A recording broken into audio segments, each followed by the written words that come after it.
চৈত্র সংক্রান্তির আগের দিনে সংসারের সকলের মঙ্গলার্থে নীলষষ্ঠীর পূজা আমরা সকলেই দিয়ে থাকি। আমার সংসারের মঙ্গল তো আমাকেই দেখতে হবে, তাই সকলের মঙ্গলার্থে আমিও সকাল সকাল স্নান করে পূজা দিতে যাওয়া বলে রেডি হয়ে গেলাম নতুন একটা শাড়ি পরে।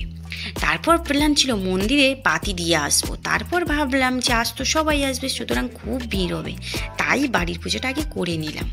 শিবলিঙ্গকে ঘি মধু মাখিয়ে গঙ্গা জলে স্নান করে নেব। প্রতি সোমবার শিবলিঙ্গকে আমি এইভাবে ঘি মধু গঙ্গা জলে স্নান করিয়ে দিই।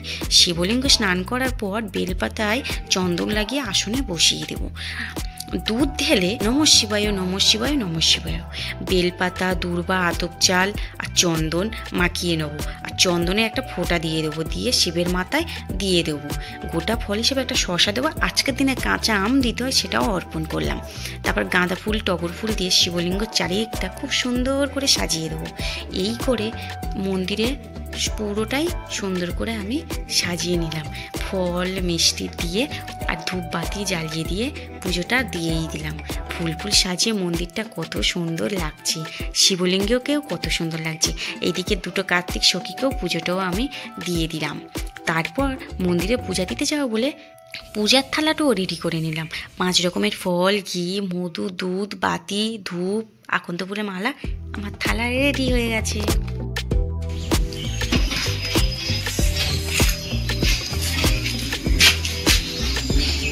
বাইরে প্রচুর রোদ।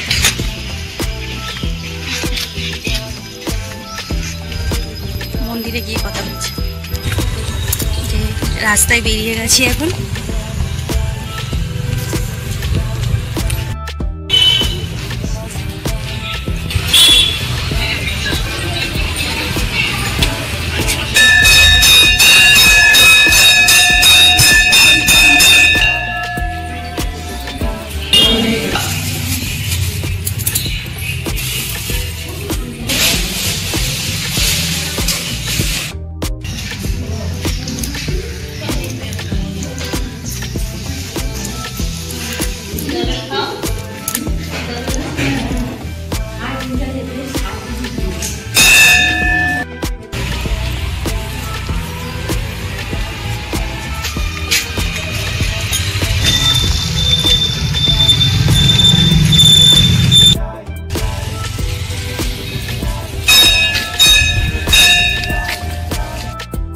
ভিড় ছিল মন্দিরে, এত ভিড় মানে কি বলবো, কোনোভাবে তার জলটা ঢাললাম।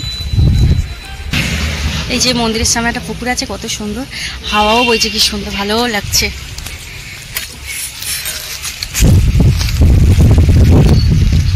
তো ঠিক আছে বাড়ি যাই, খুব রোদ। তো এবার ফল কেটে নিয়েছি, এখানে কিছু তরমুজ আছে, শসা কলা আপেল আছে, খাবো। তো জল ঢেলে এসে শুধু জল খেয়েছি, মিষ্টি জল খেয়েছি আর একটু সন্দেশকেই জল খেয়েছি, আর কিছু খাওয়া হয়নি। তো হাজব্যান্ড আর শাশুড়িরও উপর, শাশুড়ি সিদ্ধ খেয়েছে সবজি সিদ্ধ, আমি তো গরম মুখ করি না, তাই আমি শুধু ফল এইসব খাবো। তো খাওয়া হয়ে গেছে, আমি এবার লাস্টে এখন বাজে মনে হয় 4:30, আমি ফল কেটে নিয়েছি খাবো। তো ঠিক আছে, তো ভিডিওটা শেষ পর্যন্ত দেখার জন্যে ধন্যবাদ। তো ঠিক আছে, টাটা, আসছি পরে আরেকটা ব্লগ ভিডিও নিয়ে।